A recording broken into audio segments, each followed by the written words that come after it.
la parole du Seigneur. Alléluia. Qui aime Jésus? Alléluia. Donc, vous êtes à la bonne place. Amen. Alléluia. Nous sommes très avancés dans le temps. Oh, il y a beaucoup de choses. Mais bon, j'espère ne pas me perdre. Amen. Avec votre soutien. C'est pourquoi je vais demander au pasteur Yannick de prier en même temps. Et puis, on va aller dans le vif du sujet. Seigneur Jésus, nous prions que tu bénisses ce service, que ta main soit sur ton serviteur, le frère Simplice, et que tu le touches pour qu'il nous donne tes oracles, tes révélations et ce que tu veux que nous fissions et que nous accomplissions au nom de Jésus. Amen.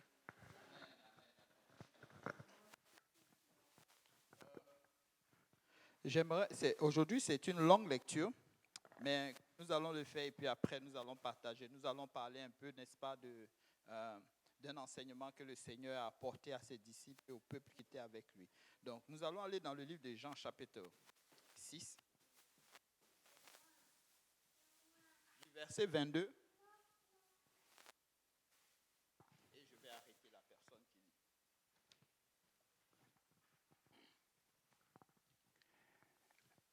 La foule qui était restée de l'autre côté de la mer avait remarqué qu'il ne se trouvait là qu'une seule barque et que Jésus n'était pas monté dans cette barque avec ses disciples, mais qu'ils étaient partis seuls. Le lendemain, comme d'autres barques étaient arrivées de Tibériade près du lieu où ils avaient mangé le pain après que le Seigneur eut rendu grâce, les gens de la foule, ayant vu que ni Jésus ni ses disciples n'étaient là, montèrent eux-mêmes dans ces barques et allèrent à Capernaum à la recherche de Jésus. Et l'ayant trouvé au-delà de la mer, ils lui dirent, « Rabbi, quand es-tu venu ici ?» Jésus leur répondit, « en vérité, je vous le dis, vous me cherchez, non parce que vous avez vu des miracles, mais parce que vous avez mangé des pains et que vous avez été rassasiés. Travaillez, non pour la nourriture qui périt, mais pour celle qui subsiste pour la vie éternelle et que le Fils de l'homme vous donnera. Car c'est lui que le Père, que Dieu a marqué de son sceau. » Ils lui dirent, « Que devons-nous faire pour faire les œuvres de Dieu ?» Jésus leur répondit, « L'œuvre de Dieu, c'est que vous croyiez en celui qui l'a envoyé. » « Quel miracle fais-tu donc ?» lui dit-il. « Afin que nous le voyions et que nous croyions en toi, que fais-tu ? Nos pères ont mangé la manne dans le désert, selon ce qui est écrit. Il leur donna le pain du ciel à manger. » Jésus leur dit, « en vérité, je vous le dis, Moïse ne vous a pas donné le pain du ciel, mais mon Père vous donne le vrai pain du ciel. Car le pain de Dieu, c'est celui qui descend du ciel et qui donne la vie au monde. » Ils lui dirent, « Seigneur, donne-nous toujours ce pain. » Jésus leur dit, « Je suis le pain de vie. Celui qui vient à moi n'aura jamais faim, et celui qui croit en moi n'aura jamais soif. Mais, je vous l'ai dit, vous m'avez vu, et vous ne croyez point. Tous ceux que le Père me donne viendront à moi, et je ne mettrai pas dehors celui qui vient à moi. Car je suis descendu du ciel pour faire, non ma volonté, mais la volonté de celui qui m'a envoyé. Or, la volonté de celui qui m'a envoyé, c'est que je ne perde rien de tout ce qu'il m'a donné, mais que je le ressuscite au dernier jour. La volonté de mon Père, c'est que quiconque voit le Fils et croit en lui ait la vie éternelle. Et je le ressusciterai au dernier jour. Amen, amen. Merci mon frère. Est-ce qu'on peut acclamer le Seigneur? Alléluia. Merci Seigneur, merci Seigneur. Et aujourd'hui, j'aimerais parler, n'est-ce pas, au peuple de Dieu de ressusciter au dernier jour. Qui veut ressusciter au dernier jour? Mais je n'entends pas beaucoup d'amen. Amen. Ressusciter au dernier jour. Qui veut ressusciter au dernier jour? Alléluia. Vous savez, le travail de tout ce que nous sommes en train de faire ici, c'est de ressusciter au dernier jour. Amen. Gagner les âmes, évangéliser, prier, lire la parole de Dieu, préparer pour les malades, faire tout ce que nous voulons, mais c'est de ressusciter au dernier jour. Amen. Alléluia. C'est pourquoi nous jeûnons. C'est pourquoi nous venons à l'église. C'est pourquoi nous faisons tout ce que nous faisons. Amen. Vous savez, n'importe quelle nourriture, n'est-ce pas, ne peut, n'est-ce pas, t'amener à la résurrection. Vous savez, dans la lecture, nous voyons une grande foule de personnes, n'est-ce pas? Une foule de personnes, n'est-ce pas, qui étaient à un moment donné restées de l'autre côté de la berge. Quand on parle de rester de l'autre côté de la berge, c'est parce que réellement, celui qui était là pour lequel ils étaient venus n'était plus là. À un moment donné, il a disparu. Quand on lit dans les Écritures, on voit que Jésus est parti. quelque part. Maintenant, cette foule se retrouve là. Mais il y a eu quelque chose qui s'est passé là, et puis, bon, bizarrement, Jésus est parti. Ce qui a fait que cette foule était restée. Il y a eu un miracle. Au fait, l'événement se trouve, n'est-ce pas, dans le livre de Jean, chapitre 6, et vous allez voir que Jésus a multiplié les pains. Amen. Quand il a multiplié la nourriture, ils ont mangé, ils étaient rassasiés. Au lieu de partir, ils ne sont pas partis, ils sont restés là. Et c'est une vérité. Vous savez, quand tu vas quelque part et que tu trouves le miracle, qu'est-ce que tu fais? Tu restes là.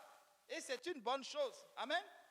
Et tu aimes ça parce que c'est confortable, c'est bien. Il y a une solution qui a été trouvée à ton problème.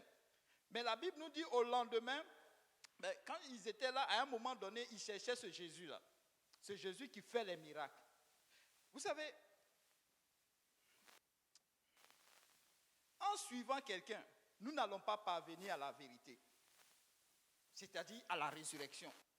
C'est-à-dire si nous suivons simplement quelqu'un, juste pour le suivre, nous n'allons pas arriver à la vérité. Nous n'allons pas arriver, n'est-ce pas, à cette résurrection dont le Seigneur est en train de parler. Expérimenter une grande quantité de miracles, n'est-ce pas?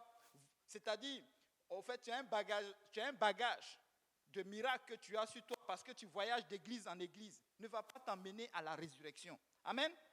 Il y a des personnes pour lesquelles, quand tu parles avec eux, ils parlent de miracles, ils parlent de prophéties. Tout leur évangile se trouve dans les miracles, dans l'évangile. J'ai dit dans l'évangile. Oh, j'ai eu ça, j'ai eu telle prophétie, j'ai eu telle ceci. N'est-ce pas? Suivre une foule à la recherche de Jésus ne va pas, n'est-ce pas, t'amener à la résurrection. Amen. Venir en aide aux malades. Venir en aide, n'est-ce pas, à ceux qui manquent de quelque chose. Si c'est là se trouve ton évangile, tu ne vas pas parvenir à la résurrection. Amen. N'importe quelle croyance ne va pas t'amener à la résurrection. Fais la prière du pécheur. Je prie. La prière du pécheur. Je fais ça. Je confesse de ma bouche, n'est-ce pas, que Jésus est Seigneur. Ne va pas m'amener à la résurrection. Cette foule, n'est-ce pas, suivait Jésus. Ils avaient vu le miracle. Et ils ont commencé à chercher Jésus. Et un jour, n'est-ce pas, ils vont parvenir à trouver Jésus. Et quand ils trouvent Jésus, la question qu'ils posent à Jésus, et quand ils l'ont trouvé, la question était ceci. La Bible nous dit au Jean chapitre 6, verset 25, et l'ayant trouvé au-delà de la mer, il lui dit, Rabbi, quand es-tu venu ici? Et ils croyaient que Jésus allait rester là toujours. Mais Jésus était un homme, il avait une mission. Amen. Jésus a une mission. Jésus, ce n'est pas la cocotte minute qu'on met chez nous à la maison et puis bon, il est là, il produit, n'est-ce pas, les miracles autant que nous voulons. Il nous guérit de nos bobos autant que nous voulons. Jésus a une mission. Amen. C'est Jésus-là, il avait une mission. Amen.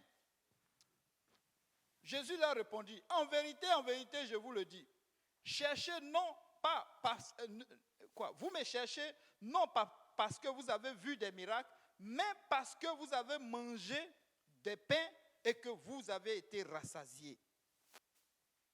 J'aimerais poser une question à quelqu'un aujourd'hui. Tu suis Jésus pourquoi? Tu as expérimenté un miracle et tu attends encore un autre miracle de ton problème? Et il pose bien la question. Il ne me cherche pas.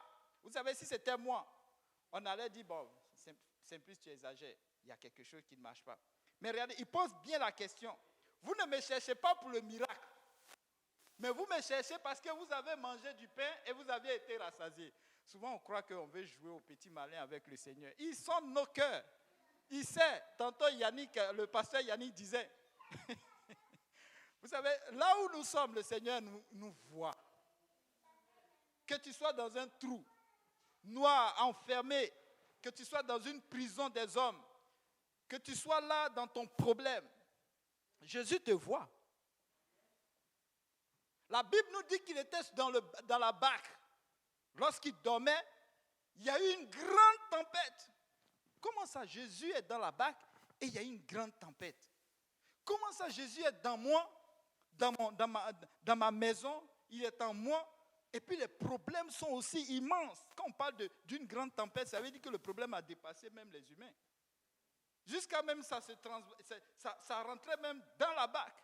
Donc ce qui était comme la solution de leur subsistance, n'est-ce pas, avait pris, n'est-ce pas, le coup, n'est-ce pas, de cette vague-là. Mais Jésus dormait. Jésus est là. Je veux dire à quelqu'un que Jésus est là. Jésus n'est jamais allé quelque part. Mais Jésus a un plan. Jésus marche selon qu'on appelle ça, selon un agenda. Amen. Alléluia. Vous savez, et c'est ça le problème du chrétien aujourd'hui. Est-ce qu'on peut lire Ézéchiel chapitre 33, verset 31? Ézéchiel 33. Oui, verset 31. Non. Ézéchiel, c'est ça, 12 chapitres. Ah, Ézéchiel plutôt moi Ecclésiaste. Non, Okay, excuse-moi. Ecclésiaste, ça sera tout à l'heure. C'est 33. Hein. Oui, Ézéchiel 33, verset 31. Ok.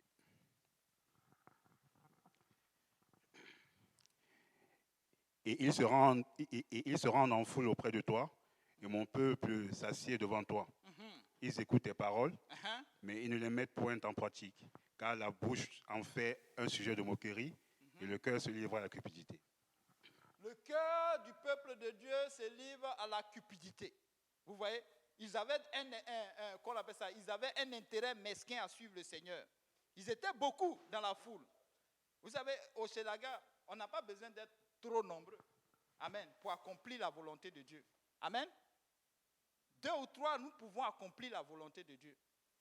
4, 5, 6, nous pouvons accomplir la volonté de Dieu. La salle remplie de Dieu, remplie d'hommes de Dieu, n'est-ce pas? Nous pouvons aussi accomplir la volonté de Dieu. Mais très souvent, une grande foule, ça ne permet pas forcément, n'est-ce pas, d'accomplir la volonté de Dieu. Parce que chacun vient avec ses intérêts.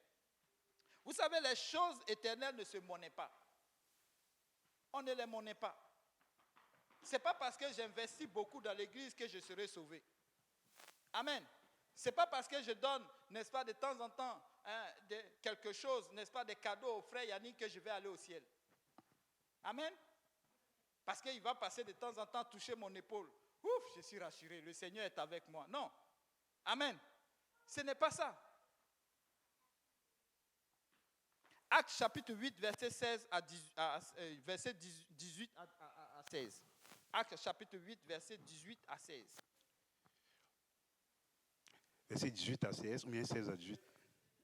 Verset 8, verset 16 à 18, oui. Je pense que j'ai inversé un peu là. Car ils n'étaient encore descendus sur aucun d'eux. Ils avaient seulement été... Actes chapitre 8. Oui. Mais j'ai commencé au 16. Hein. Ok, on continue. Ils avaient seulement été baptisés au nom du Seigneur Jésus. Alors Pierre et Jean leur imposèrent les mains et ils reçurent le Saint-Esprit. Lorsque Simon vit que le Saint-Esprit était donné par l'imposition des mains des apôtres, il leur offrit de l'argent. Il leur offrit de l'argent. Amen.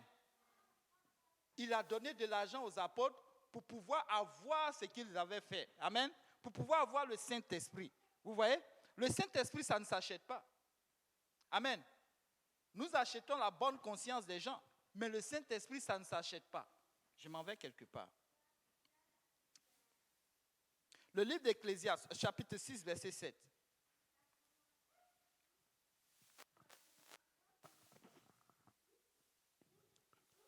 Tout le travail de l'homme est pour sa bouche, et cependant ses désirs ne sont jamais satisfaits. Tout le travail, n'est-ce pas, l'Ecclésiaste nous dit qu'aucune œuvre du monde ne peut satisfaire le désir d'un être humain. Amen. Quelle que soit la quantité d'argent que tu as, ça ne peut pas acheter, n'est-ce pas, le désir qui est en toi. Amen. Ça ne peut pas acheter quelque chose pour satisfaire le désir qui est en toi. Amen. Alléluia. Amen. Que tu aies une grande quantité de maisons, que tu aies une foule, n'est-ce pas, d'entreprises, que tu aies ceci, que tu aies cela. Les choses du monde ne peuvent satisfaire le désir qu'un homme le ressent. Amen. C'est pourquoi les hommes vont toujours continuer à chercher. Amen. Ils vont toujours continuer à s'enrichir. Pourquoi? Parce qu'ils veulent satisfaire un désir. Dans Habakkuk, chapitre 2, verset 13, la Bible nous dit, « Voici quand l'Éternel des armées l'Éternel des armées l'a résolu. Les peuples travaillent pour le feu. Les nations se fatiguent en vain. Vous savez, tout le travail que nous sommes en train de faire, si ça ne se résume qu'à ce travail-là, nous travaillons en vain. Si nous bâtissons des maisons, nous bâtissons des églises et que ça ne s'arrête que là, nous travaillons en vain. Amen. Si notre évangélisation ou notre prière, c'est juste ça, et que nous n'obéissons pas à la parole, nous faisons quoi? Nous travaillons en vain. Il y a des gens qui se sanctifient tous les jours. Vous savez, il y a des églises comme ça. Leur doctrine, c'est la sanctification. Ce travail-là, il est en vain. Il est en vain. Il est en vain. Il ne s'agit pas seulement de se sanctifier.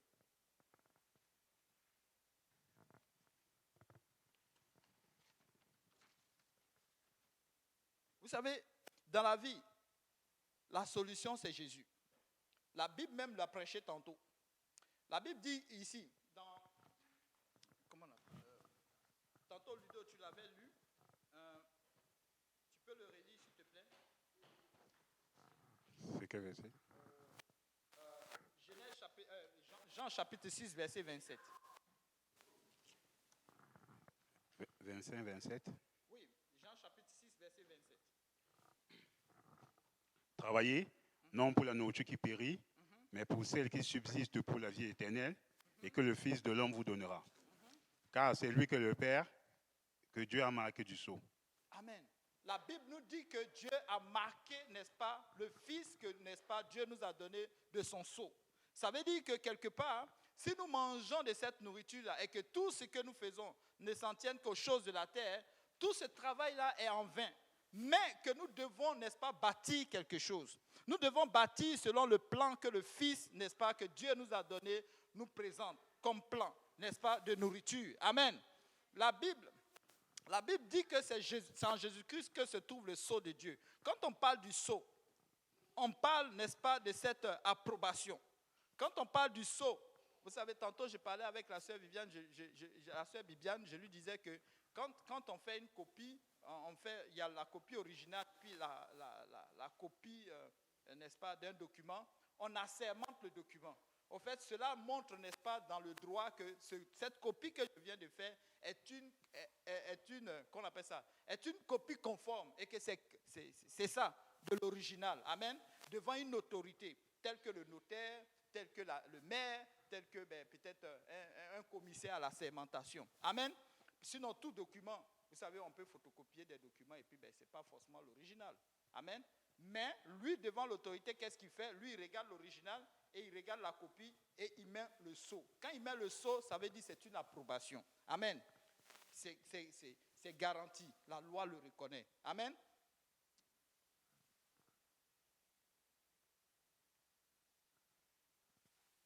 La Bible nous dit que le jour où Jésus-Christ s'est fait baptiser, Jean donne, n'est-ce pas, ce témoignage. Dans Jean chapitre 1, verset 33.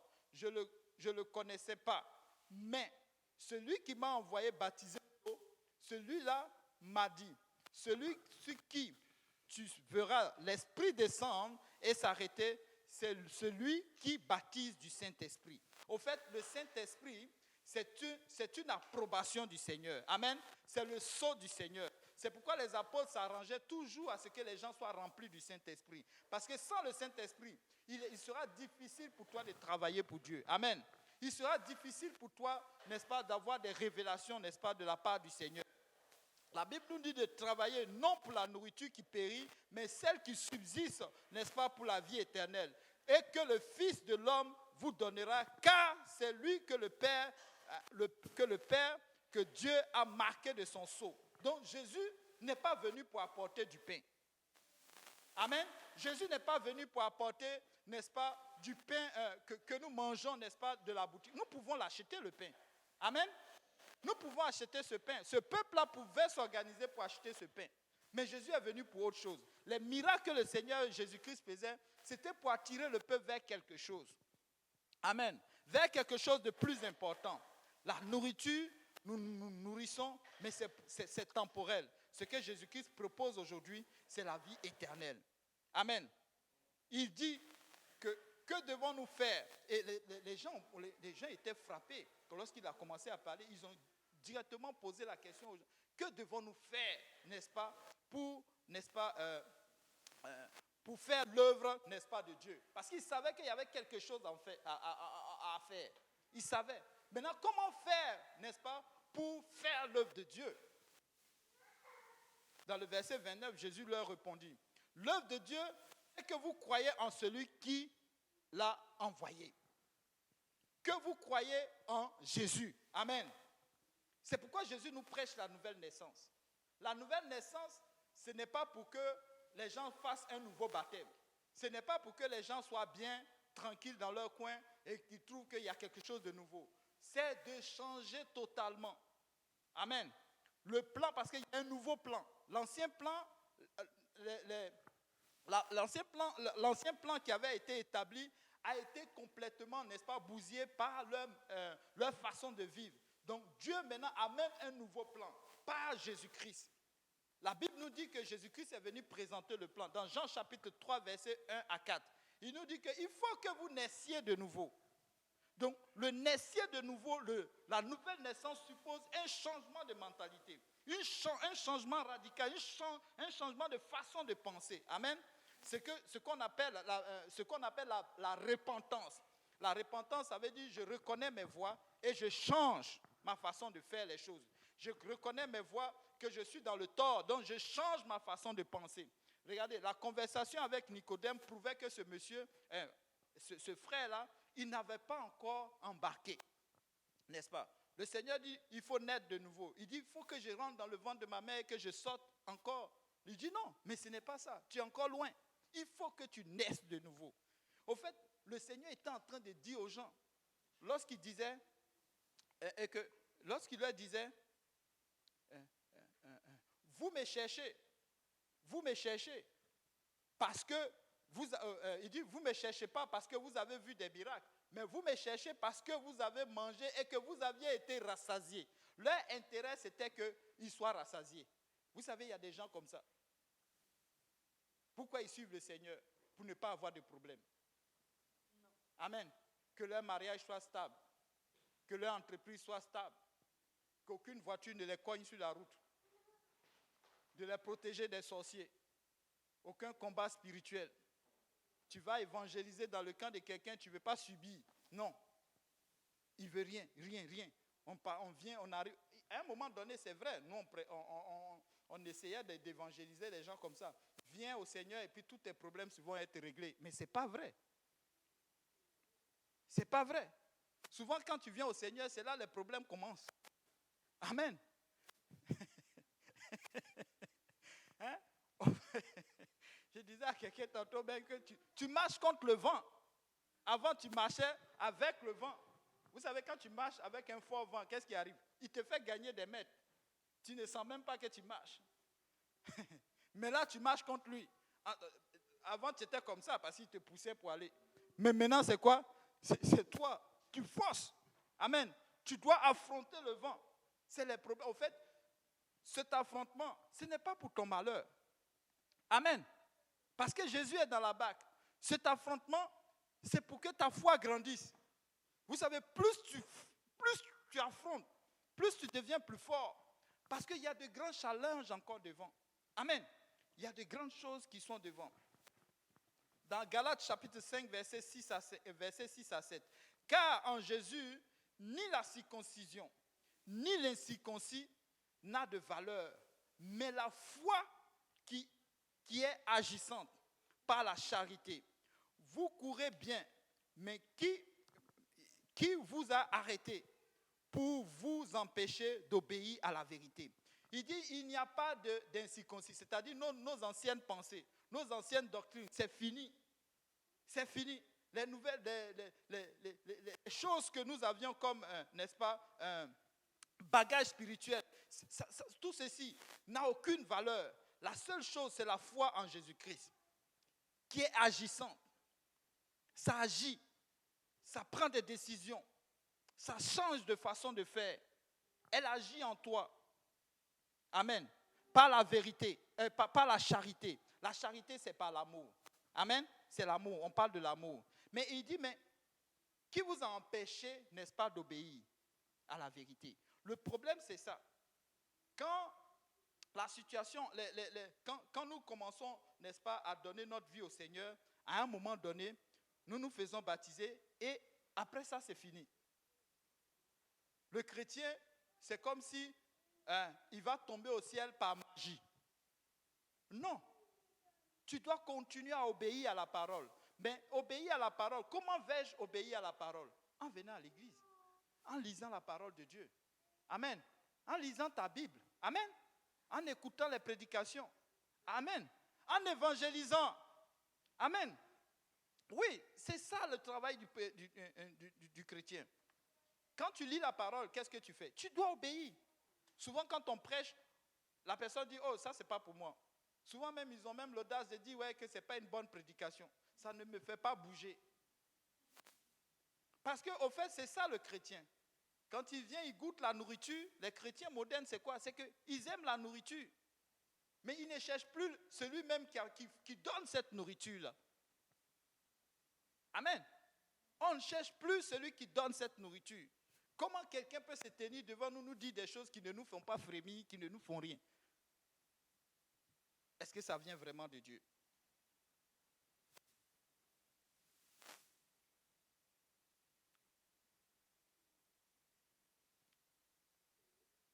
Dans Jérémie chapitre 15, verset 16, « J'ai recueilli tes paroles et je les ai dévorées.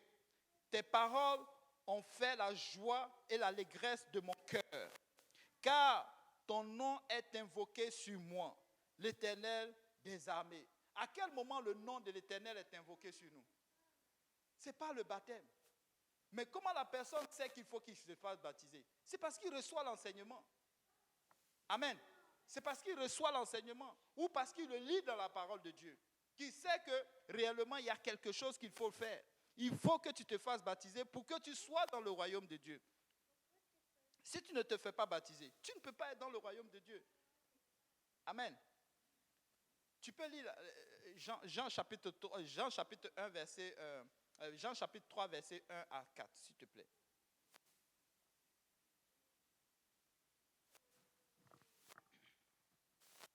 Mais il y eut un homme d'entre les pharisiens, nommé Nicodème, un chef des Juifs, qui vint, lui, auprès de Jésus de nuit et lui dit, « Rabbi, nous savons que tu es un docteur venu de Dieu, car personne ne peut faire ces miracles que tu fais si Dieu n'est avec lui. » Amen. Jésus lui répondit, « En vérité, je te le dis, si un homme ne naît de nouveau, il ne peut voir le royaume de Dieu. » Nicodème lui dit, « Comment un homme peut-il naître quand il est vieux? Peut-il rentrer dans le sein de sa mère et naître? » Continue. Oui, continue. Jésus répondit, « En vérité, je te le dis, si un homme ne naît d'eau et d'esprit, il ne peut rentrer dans le royaume de Dieu. » Amen. Donc, si un homme ne naît d'eau et d'esprit, là, ce n'est pas quelqu'un d'autre qui le prêche, c'est Jésus-Christ. Si tu ne nais d'eau et d'esprit, tu ne peux pas rentrer dans le royaume de Dieu. Et ça, c'est clair, c'est le baptême d'eau. Il n'y a pas une autre eau. C'est la même eau là, cette même eau. Mais comment est-ce que cette eau-là peut me faire rentrer au ciel? C'est lorsque le nom de Jésus-Christ est invoqué sur toi. Parce que la parole l'a autorisé. Amen. Et aussi, il y a la puissance du Saint-Esprit. On dit, il faut que tu reçoives le Saint-Esprit. Amen. Donc, le Saint-Esprit apporte la consolation. Beaucoup de problèmes que nous avons aujourd'hui, nous n'arrivons pas à les surmonter parce que notre Saint-Esprit est éprouvé tous les jours. Notre Saint-Esprit, même souvent, il languit. Il est là, il est fatigué. Parce qu'il n'y a pas beaucoup de gens qui prient aujourd'hui, qui parlent en langue. Amen. Parce que nous ne réveillons pas le Saint-Esprit en nous. Souvent, nous sommes des chrétiens qui sont devenus molles. Pourquoi? Parce que le Saint-Esprit même dort. Lui-même, il dort. Parce que personne ne le réveille. Très peu de personnes aujourd'hui, tu peux leur demander à quel moment, quelle est la dernière journée où tu as été rempli du Saint-Esprit encore? Non, il n'y en a pas beaucoup. Souvent même, c'est simplement la bouche que nous bougeons.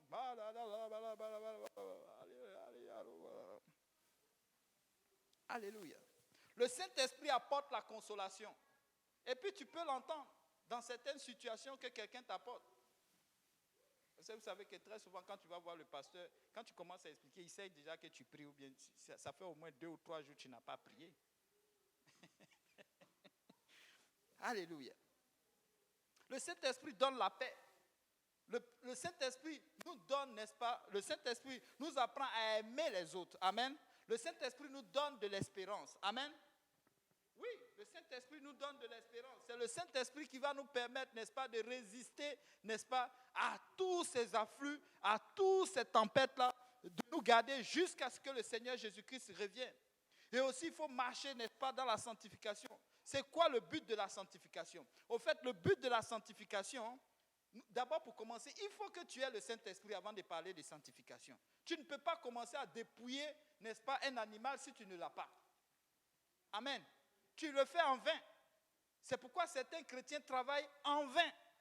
On travaille en vain, comme le dit le verset. C'est en vain qu'ils travaillent. Parce que tout ceci, ça va passer au feu. Donc le but de la sanctification, c'est d'emmener le chrétien, n'est-ce pas, dans le combat. Pas un combat pour te faire perdre, mais c'est un combat pour réussir, pour y arriver à la résurrection. Pourquoi? Parce que la parole de Dieu nous dit, sans la sanctification, nul ne verra le Seigneur. Mais quand tu reçois le Saint-Esprit, il fait corps avec toi. Le livre de Colossiens, chapitre 1, verset 29, nous dit, c'est à quoi je travaille, en combattant avec sa force. Mais il dit, c'est à ça que je travaille, en combattant avec sa force, qui agit puissamment en moi. Mais quand il parle de sa force, ce n'est pas toi. Amen. Il parle de quelque chose d'autre. C'est une force. Mais c'est quoi cette force? C'est le Saint-Esprit. Amen. C'est le Saint-Esprit. C'est lui qui va t'apprendre, n'est-ce pas, à faire mourir les membres, n'est-ce pas, oui, c'est ça. À faire donc mourir les membres qui sont sur terre, l'impudicité, l'impureté, les passions, les mauvais désirs et les cupidités, l'idolâtrie. Comment on arrive à vaincre cela? C'est par le Saint-Esprit. Certains croient que certains chrétiens sont, oh non, toi, ça fait 200 ans que tu es dans la chrétienté, peut-être même, ils vont dire, toi, tu es rendu pasteur, c'est pourquoi tu arrives, tu ne sais pas de quoi je vis actuellement. Non, parle en langue, va prier, reçois le Saint-Esprit, réactive encore ton Saint-Esprit, et puis tu vas voir que tu vas passer au-dessus de ces choses. Amen. Oui, c'est le Saint-Esprit. Très souvent, quand tu deviens chrétien et que tu vois ces choses, tu commences à ne plus pouvoir résister.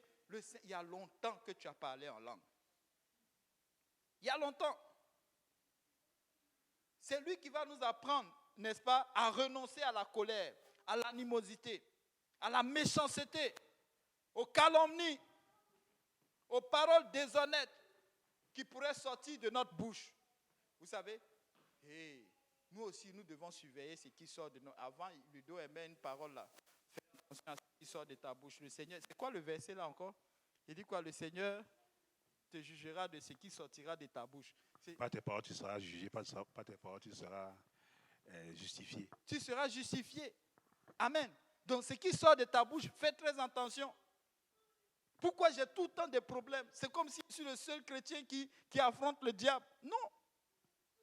Yannick l'a dit tantôt. Considère tes voies. Peut-être que lui, il est correct. Peut-être ici, mais toi, est-ce que tu es clairement là où il faut? Est-ce que tu es en train de faire le travail que le Seigneur t'a dit de faire? Amen. Oui. Ne mentez pas les uns aux autres. Ça, le Saint-Esprit va t'apprendre à dire la vérité. Vous savez, quand tu veux mentir, là, le Saint-Esprit est là, il dit, fais attention. Amen. Parce que déjà dans ton cœur, tu commences déjà à le méditer. Le Saint-Esprit est là, il te dit, est-ce que ce que tu veux dire là, c'est la vérité? Vous dépouillez, et puis cela t'amène à dépouiller l'ancien homme. Au fait, c'était l'homme que tu étais avant. Quelqu'un qui mentait facilement. Quelqu'un qui calomniait facilement. Quelqu'un qui faisait des choses, n'est-ce pas, qui étaient en horreur au Saint-Esprit facilement. Mais au fur et à mesure que tu commences à faire cela, tu commences à lutter parce que réellement, personnellement, le Seigneur va venir te parler. Le Saint-Esprit va te parler. Il y a de ces choses, n'est-ce pas, que le Saint-Esprit me disait de faire avant. Mais oui, il m'a dit personnellement, je pense qu'il n'a pas dit à quelqu'un d'autre, mais que j'ai commencé à le mettre en pratique. Pourquoi? Parce que c'est le Saint-Esprit. Amen. Et j'ai vu ces résultats. Vous savez, un jour, je le dis souvent, un jour, je partais faire une étude biblique. En tout cas, je faisais une étude biblique avec un couple. Et ce jour-là, je sentais qu'il y avait beaucoup de tensions. Je sentais pendant au moins 2 ou 3 semaines comme ça, les choses avaient changé. Et c'était difficile. On enseigne, les gens, c'était comme, bon, ça ne bouge pas, ça ne va pas devant. Je me suis mis à prier. Vous savez, quand c'est comme ça, c'est même pas la peine d'aller chercher quoi que ce soit. Commence à prier. Prie jusqu'à ce que tu parles en langue. Vous savez quoi, j'ai commencé à prier, prier, parler en langue. Et le lendemain matin, le Seigneur a parlé. Change ton pantalon. Aussi stupide, aussi bizarre, change ton pantalon. Vous savez, vous allez rire. Vous riez aujourd'hui. Mais j'ai dit, mais comment ça? Qu'est-ce que mon pantalon a? C'est vrai. Vous savez, quand tu vas faire une étude biblique, si je veux faire une étude biblique au frère Franck, c'est différent que quand je fais faire une étude biblique avec peut-être la sœur Yolande. Elle est mariée. Donc, beaucoup de choses peuvent être prises en compte. Toujours là. Amen. Et moi, je ne sais pas, mais c'est rare que je fasse une étude biblique avec une personne. C'est toujours des couples. Bizarrement, quand j'ai commencé à donner des études bibliques, c'est toujours des couples. Même jusqu'au jour d'aujourd'hui, c'est toujours des couples. Et quand le Seigneur te dit, ben oui. Et c'est vrai, à l'époque, j'avais un pantalon, ben, tu sais, ouais, la sanctification, mais on ne voulait pas certaines choses. Ben, au début, on luttait avec. Yannick rit, mais oui. Bon, on essaie. Mais finalement, j'ai changé. Je suis allé rentrer dans ce pantalon qui balayait le sang. Mais il fallait. Et bizarrement, ça calmait la situation. Vous savez, quand tu as une difficulté, ce n'est pas la peine d'aller tourner loin. Prie par la langue. Le Seigneur va ouvrir. Je vous le dis qu'il va parler. Vous savez, chaque difficulté que nous avons, c'est nous. C'est nous le problème. Et regardez, quand le Seigneur était sur la barque et qu'il a commencé à voir la tempête, quand il s'est levé, qu'est-ce qu'il a dit à ses apôtres? La première des choses, il dit quoi? Ils n'ont pas de foi. Peut-être qu'ils ont commencé, leur foi a commencé à baisser. Vous avez le Seigneur dans la barque. Vous avez vu faire les miracles. Et puis vous commencez à avoir une peur. Et puis ce n'est même pas une petite peur. Une peur même qui va jusqu'à affecter leur cœur. Vous savez, il y a ces gens qui ont tellement une peur des problèmes qui arrivent, qui sont prêts même à retourner en arrière. Vous savez c'est quoi? Quand le Seigneur commence à parler comme ça veut dire que cette peur-là pouvait les pousser à renoncer même à la vie chrétienne. Et beaucoup de personnes sont dans ce plan-là. Voyant les difficultés, voyant les situations, voyant qu'ils sont sortis d'une situation. Au fait, le fait qu'ils sont sortis ou bien les problèmes se sont calmés, cette attitude les a amenés à sortir complètement de la parole de Dieu, à sortir complètement de l'église. Mais le Seigneur te prévient. Quand il commence à faire cela, c'est parce que ton cœur s'en va dans une direction où il ne faut pas. Parce que bientôt tu vas sortir de l'église. C'est pourquoi tu dois prier. Tu dois parler en langue tous les jours. Tu dois parler en langue tous les jours. Tu dois recevoir le Saint-Esprit. Tu dois toi-même voir que tu as reçu le Saint-Esprit. Parce que tu sais, quand tu reçois le Saint-Esprit, tu le sais. Tu le sais. Tu vas voir, il y a une paix qui va revenir. C'est pourquoi tu dois, au fait, un processus pour avoir facilement le Saint-Esprit. D'abord, commence à couper les réseaux sociaux. Commence à diminuer ton temps devant l'écran. Tu vas me dire, frère, c'est plus, je travaille avec l'écran. Ok, travaille avec l'écran, mais travaille selon ce que ton employeur t'a donné. Ne va pas au-delà. C'est ce que comment il s'appelle? Jean-Baptiste disait aux soldats, faites votre travail, n'allez pas au-delà. Amen. Diminue ton temps devant l'écran. Et commence à lire ta Bible. Commence à avoir une prière régulière. Je te dis que ça ne va pas faire 2 semaines. La même langue va commencer à bouger. Pourquoi? Parce que ta fidélité est revenue. Ta façon, au fait, c'est la sanctification que tu as apportée autour de toi. Amen. Et on sait tout cela. Mais à un moment donné, le chrétien s'endort. Pourquoi nous devons faire tout ceci? Pourquoi nous devons faire tout ceci? C'est parce que nous voulons rentrer dans la volonté de Dieu. La volonté de Dieu, c'est que nul ne périsse, mais que tout le monde parvienne quoi? À la repentance et que nous tous nous soyons sauvés. Au fait, nous tous, nous voulons parvenir quoi? À la résurrection. Or, pour parvenir à la résurrection, tu dois être sanctifié. Pas sanctifié selon les hommes, mais sanctifié selon la parole. Amen. Ces apôtres-là, ces gens-là, ils sont allés chercher Jésus, mais leur cœur était, aujourd'hui là, nous allons manger. Aujourd'hui, je vais être rassasié. Il y a des gens qui viennent, les problèmes diminuent, ils sortent de l'église, ils s'en vont. Et puis à un moment, quand tu les vois revenir, c'est peut-être le diable les a tellement chicotés, ils reviennent encore pour recevoir un peu, et puis retourner encore. Oui, pour retourner encore. Ils font ce va-et-vient là. Ils font ce va-et-vient. Ils vont, ils viennent. Pourquoi ne pas rester en même temps? Pourquoi ne pas te consacrer, n'est-ce pas, à chercher celui qui, n'est-ce pas, donne la bénédiction? Amen. Pourquoi ne pas le faire? Pourquoi? Parce que sa volonté, c'est que nous puissions, n'est-ce pas, être là au dernier jour. Amen. Parvenir à la résurrection. Mais la résurrection, elle est prêchée du jour au lendemain ici. Tous les jours, elle est prêchée ici. Répands-toi. Fais-toi baptiser au nom de Jésus. Reçois le Saint-Esprit. Parle en langue. Elle est prêchée tous les jours ici. Vis une vie chrétienne. Amen.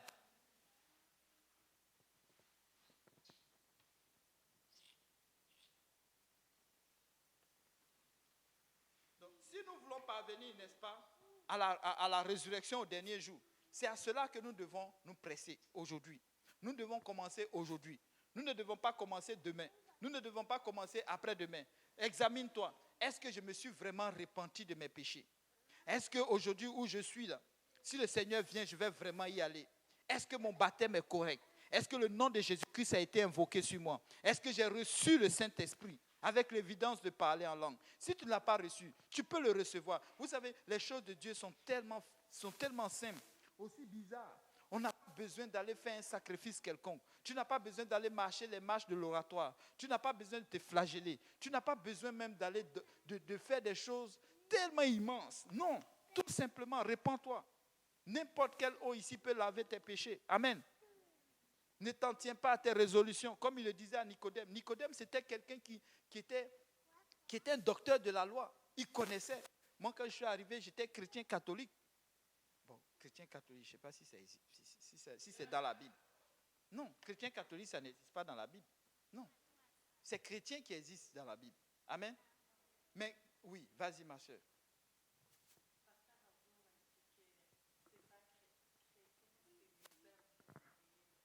Comment? Est-ce que tu peux lui donner? Prends le micro. Pasteur Abou m'a dit que c'est les hommes qui ont créé le mot chrétien. Non, sinon ça n'a jamais existé, n'est-ce pas? Ben, c'est dans la Bible. C'est parce qu'à Antioche, ils ont vu des gens en train de vivre d'une certaine façon qu'ils les ont appelés chrétiens.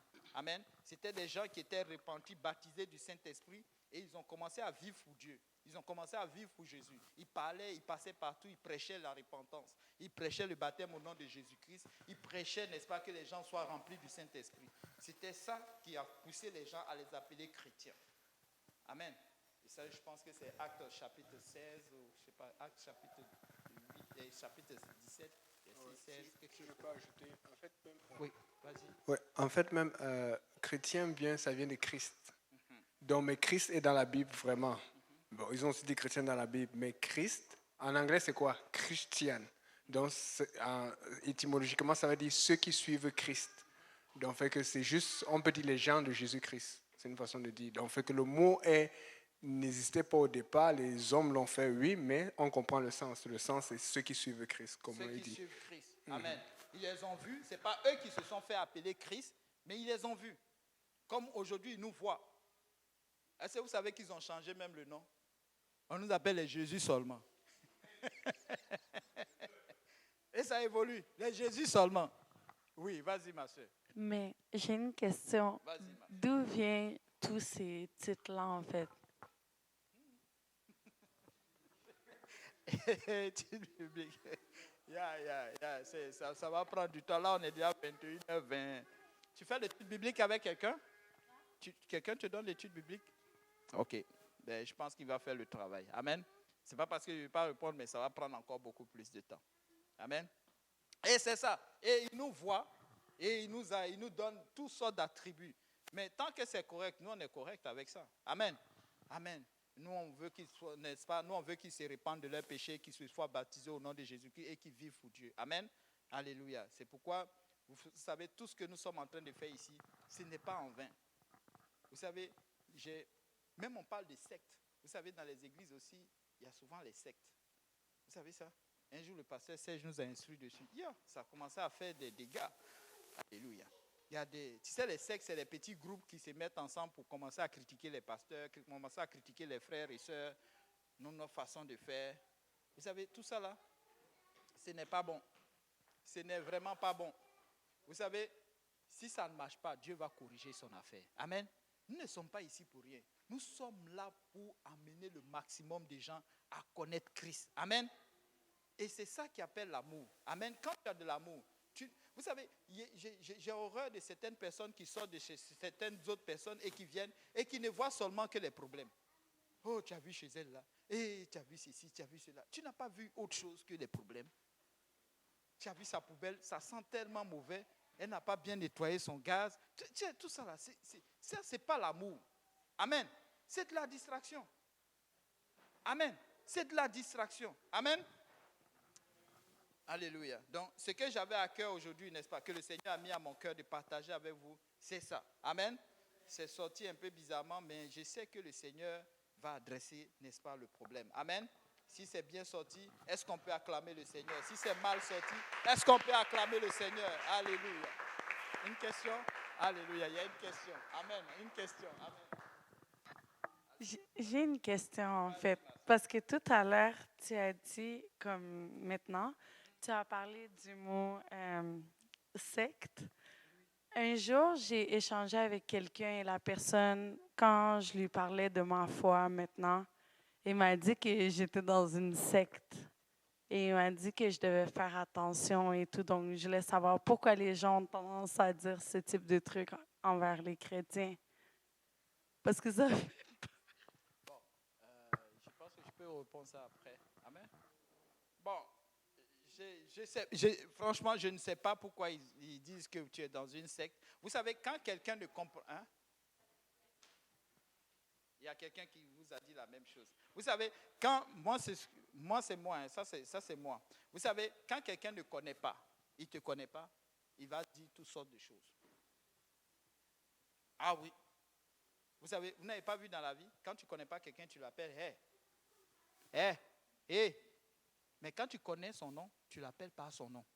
Quand tu le connais, tu l'appelles par son nom. Il arrive parfois que les gens veulent connaître. Souvent, il y a de ces questions-là, c'est juste parce qu'ils veulent connaître. Mais parce qu'ils ne l'ont pas, hein, ils vont dire toutes sortes de choses. Mais toi, tu ne dois pas te limiter à cela. C'est quand j'allais à l'église, j'allais à l'UQAM, j'avais mon voisin, j'aime toujours le citer en exemple, c'est un témoin de Jéhovah.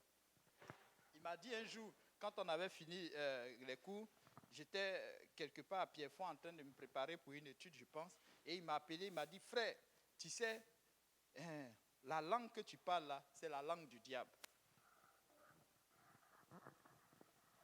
Ah oui, j'ai dit, bon, vous savez, avant j'étais très révolutionnaire. Quand tu parles un peu de trucs de Dieu, je veux rapidement répondre ou bien aller dans.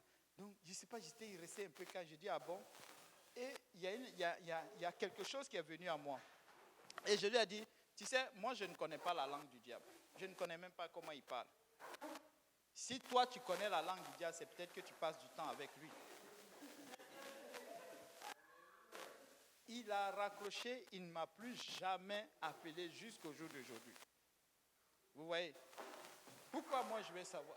Je ne sais pas si Yannick a quelque chose à dire, sinon moi c'est... Oui, tu veux dire quelque chose? Oui, vas-y. Le micro. J'aime ça quand on participe comme ça, c'est bon. En fait, je reviens sur le thème de secte, Oui. parce que c'est vrai que ça a une mauvaise connotation. Mais à la base, en toute réalité, quand on parle de secte, c'est un groupuscule de personnes, ou bien des petits groupes de personnes qui s'organisent ou qui se mettent ensemble pour défendre une doctrine, défendre quelque chose. Donc, à la base, ce n'est pas une mauvaise chose. Maintenant, c'est ce qu'on fait de ce groupe qui pose problème. Donc, le terme secte, en réalité, ne devrait pas poser problème parce que c'est un groupuscule de personnes qui défendent une doctrine quelconque ou une philosophie, une définition. Donc, S'il y a quelqu'un qui veut apporter quelque chose. Et c'est bon. Donc, vous savez, quand on se réunit et puis on crée des groupes, c'est pour la gloire de Dieu. Vous savez, nous devons faire, oui. Vas-y. Oui, je lui dis que dans Matthieu 12, je crois que c'est Matthieu 12, 24, lorsque les pharisiens ont, vous voyez, Jésus chassait les démons, parce que ce n'était pas commun à l'époque. C'est vraiment le Seigneur qui est venu avec ça. Et eux, ils ne comprenaient pas. Ils ont dit que le Seigneur chasse les démons par Bézébul. Voilà. Mais le Seigneur n'avait pas le temps. Amen. Tu vois un peu. Le Seigneur savait qu'il faisait les choses de son Père. Et puis, c'est ça. C'est que le Seigneur lui-même a dit qu'il ne faut pas qu'on s'attende à avoir l'approbation de tout le monde. Amen. Le Seigneur dit que si l'arbre vert, s'ils ont méprisé l'arbre vert, qu'en est-il de nous? Donc, il faut pas, aussi longtemps que nous savons que nous sommes dans les choses du Seigneur, nous sommes dans le droit chemin, peu importe ce qu'ils ont pensé. Ben, je vais t'inviter aussi à écouter l'enseignement de Yannick hier lundi. C'est important, c'est très édifiant. Amen. Donc, on va se lever. Je vais laisser la place à Yannick. On a pris un peu trop de temps. Mais tout concourt au bien de ceux qui aiment l'Éternel. Amen. Amen. Est-ce qu'on peut acclamer le Seigneur? Alléluia, Seigneur. On va se lever, on va battre des mains pour le Seigneur. Pour répondre rapidement à la question tout à l'heure, il y a ce qu'on appelle dans le monde l'orthodoxie chrétienne. Pas les chrétiens orthodoxes. L'orthodoxie chrétienne, c'est quoi? C'est comme le courant, comme le frère Ludo a dit, ce qui est commun. C'est-à-dire que qu'est-ce que tous les chrétiens font? Or, chaque fois qu'on va te demander, on va te dire tu es un secte, tu dis il faut que tu fasses une différence entre l'orthodoxie chrétienne et le courant biblique. L'orthodoxie chrétienne, c'est le courant chrétien commun, c'est-à-dire reçois Jésus dans mon cœur. Que tout le monde dit. Tout le monde dit si tu reçois Jésus, tu es sauvé. Ou tu comprends un peu. Donc, fait que maintenant, quand tu sors de là, ou quand tu commences à parler en langue, comme le frère Simplice dit, là, on te traite de secte. Ou quand tu commences à t'habiller d'une certaine façon, on te dit, ah, vous êtes une secte. Alors, c'est là où notre travail commence. Nous, ce qu'on va faire, c'est que allons dans la Bible pour voir comment on faisait dans la Bible. Et c'est ce qu'ils ne veulent pas souvent. Quelqu'un qui est sincère va pouvoir y aller. Et quelqu'un qui n'est pas sincère, qui veut nous traiter de secte, il va fuir. Donc, fait que chaque fois que quelqu'un commence à parler de secte, tu dis, d'après toi, qu'est-ce qui se fait dans l'église aujourd'hui? Et d'autres vont te dire, oh, nous, on fait le chapelet. Beaucoup de gens font le chapelet, même des gens qui sont évangéliques, parce qu'ils se disent, c'est ça qui marche. Tu vois un peu? Bon, j'ai donné un exemple tout à l'heure pour mon ami avec qui je parlais au travail tantôt, qui pensait que quand tu es chrétien, tu peux te marier avec n'importe quelle femme. Et là, c'est parce que lui voulait vérifier. Il s'est rendu compte que les gens ne fonctionnent pas comme nous autres. Amen. Mais il y a d'autres exemples. Et je connais des gens qui font encore des pratiques et qui pensent que c'est normal quand tu es chrétien de faire le chapelet ou de faire certaines choses ou de lire certains trucs, même si ça parle de Jésus. Nous, on ne fait pas ça. Nous, on fait exactement ce qui est dans la Bible. Donc, voilà pourquoi nous lisons la Bible, voilà pourquoi nous faisons une étude biblique, voilà pourquoi nous défendons la Bible, parce que nous devons défendre ce que les apostoliques ont fait. Amen. Et donc, vraiment, une secte, comme la sœur Yohann disait, c'est quelque chose de séparé, de différent, d'étrange. Or, si tu vois la plupart des débats entre les évangéliques et les catholiques, entre les apostoliques et les évangéliques, tous les catholiques, tous les évangéliques, tous les protestants se disent qu'ils font partie de l'orthodoxie. Or, dans le débat, tu vas voir maintenant, c'est un débat que j'ai vu de David Cabernet avec un catholique ou d'autres. Ils vont commencer à dire, finalement, en fait, si on prend votre définition et soit les versets de la Bible, c'est vous les catholiques et les évangéliques qui devenez des sectes. Et les gars se fâchent, ils n'aiment pas ça. Parce que l'orthodoxie, c'est ce qui est commun. Mais ce qui est commun dans le monde n'est pas ce qui est commun dans la Bible. Or, maintenant, quand tu commences à montrer les versets bibliques qui montrent ce que Jésus a fait, ce que les apôtres ont fait, tu te rends compte que ce que l'Église fait aujourd'hui n'est pas exactement ce qu'on fait dans la Bible. Finalement, c'est nous qui faisons ce qui est bon et les autres, ça devient des sectes. Mais ils ne veulent pas entendre ça. Amen. Dernière chose, vous savez, Dieu parle. Et j'ai beaucoup aimé les âmes du frère Simplice avec le pantalon parce qu'on se connaît. Amen. On vient de loin. Avant, on voulait être sexy. Maintenant, on veut être spiriti. Amen. Et donc, ça me rappelle, j'ai dit, Est-ce qu'il faut toujours que le pasteur vienne te dire ou t'enseigner? Parce que c'est plus facile quand c'est Dieu qui le dit. Parce que quand Dieu te le dit, ça te bénit, ça te protège. En plus, tu n'as pas... Tu sais, quand le pasteur parle, même si tu sens que Dieu a parlé par lui, il y a toujours une offense. Oh, il m'a dit, oh. Parce que ça vient de l'homme. Et l'homme est imparfait. Mais Dieu qui est parfait, quand il te parle, la conviction est plus grande. Amen. Moi, j'avais un problème quand je suis venu à l'église. Les pantalons n'étaient pas trop les problèmes. C'est vrai que souvent, j'aimais les trucs, les jeans serrés et tout ça là et tout. Moi, mon problème, c'était les chaussures, les pointinini. Moi, mes chaussures, c'était les chaussures. Vous savez, les chaussures qui sont courbées en avant, là, comme ça, là. Parce que moi, quand j'allais en boîte, je savais. Vous savez, les gens qui disent que non, je m'habille, je ne sais pas, vous mentez. Moi, je savais, quand j'allais pour m'habiller, pour aller en boîte de nuit, je devais mettre, il fallait que le jean soit serré ici, il fallait que c'est un peu... Je n'aime pas les jeans coupés, mais il a fallu que ça sorte un peu comme les années 60, un peu cru. Après, maintenant, je sors la pointinini, comme ça, c'est noir, ça sort, ça brille comme ça. Et comme j'aimais faire le moonwalk, quand tu fais la pointinini avec le jeu de lumière et tout, oh non, non, c'était grave. Parce que je voulais qu'on sache. Donc, quand j'entrais, il fallait qu'on me remarque. Tu as une façon de marcher quand tu... Je suis sauvé, je monte seulement. Quand tu rentres avec la pointinini, comme c'est long, plus c'est long, tu fais seulement ça, tu marches sur le côté, on dit il est cool, il a le swag, tu vois un peu. Tu voulais qu'on sache que tu es là. Donc, quand je suis entré dans l'église, mais le Seigneur commence à me parler de ça. Le pasteur dit, faites attention, la sainteté, ce n'est pas toujours ce qui est commun ou ce qui est orthodoxe. Ça peut être personnel à toi. Quelqu'un pouvait mettre ces choses, ce n'était pas un problème, mais pour moi, c'était un problème. Dieu voulait que j'arrête. Il y a des pasteurs à qui Dieu a demandé d'arrêter le chewing-gum. Prendre du chewing-gum n'est pas un péché. Mais pour toi, pour que tu grandisses, parce que c'est un problème pour toi. Et Dieu m'a dit, fais attention à cela. Et je ne voulais pas écouter. À un moment, j'ai mis de côté. Au lieu de jeter, je ne voulais pas. Des fois, c'est mieux de jeter, de te débarrasser. J'ai mis de côté. Je luttais. Et puis, je n'ai pas pris pendant un moment. Et puis, un jour, quand je n'ai pas senti, et c'est Dieu qui a fait ça pour me donner une leçon. Un jour, quand je n'ai pas senti la conviction de Dieu, j'ai dit, c'est ma chaussure. J'avais mis une de ces pointini qui brillait. En plus, ça brillait. Je n'ai pas dit qu'il ne faut pas voir. On a dit tout est permis, amen. Mais tout n'est pas utile. Amen. Donc, mais je connaissais celle-là. Et c'était une chaussure, en plus, c'était une chaussure avec laquelle j'avais gâté le coin dans le monde. Donc, il y avait encore la transition entre le monde et l'église. Donc, je gardais encore ce qu'on appelle des artefacts.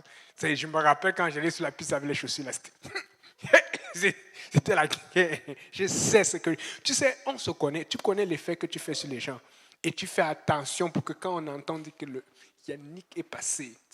Bon, je ne vais pas vous dire les noms que j'avais. Certains amis vont souvent dire, sauf frère, c'est plus ça m'énerve. Mais j'avais des noms, j'avais des surnoms. Et moi, j'aimais ça. Maintenant, je n'aime pas. C'est pour ça que je ne vais pas dire. Et ce jour-là, j'arrive, je vais faire mon service. Je vais parler de Dieu comme je fais souvent. J'étais zélé. J'étais en feu. Mais tu sais, en feu, mais avec beaucoup d'erreurs. Tous les enfants de l'église ne faisaient que regarder mes chaussures. J'étais dépassé, j'étais gêné. J'ai dit, mais c'est quoi ça? D'habitude, je viens souvent et venant ici, ils ne regardaient pas. Mais ce jour-là, tout le monde. Et je devais parler de quelque chose à un enfant, que j'avais promis quelque chose. Et j'ai dit, qu'est-ce que tu voulais encore et tout ça? Il dit, je veux une chaussure. Ok, j'ai dit, Seigneur, j'ai compris. Je suis rentré à la maison, je me suis débarrassé de ça. J'ai dit, des fois, vous savez, Dieu parle. Si vous permettez à Dieu de vous parler, vous allez dévancer le pasteur. Et ça fait plus plaisir à Dieu que d'amener toujours le pasteur pour te dire, demande Dieu, parle-moi. Il y a des bénédictions, il y a des choses que Dieu veut pour toi, mais c'est toi qui bloques. Amen. Est-ce qu'on ne peut pas demander pour le Seigneur? Seigneur Jésus, bénis-nous, papa. Bénis ce service, bénis la suite, papa. Fortifie-nous. Nous prions que tu bénis le repas que nous allons partager. Et, Seigneur, le temps de fêter que nous allons avoir, que ta main soit sur nous au nom de Jésus. Que tout le monde dise au nom de Jésus. Bonne soirée à tout le monde. Amen.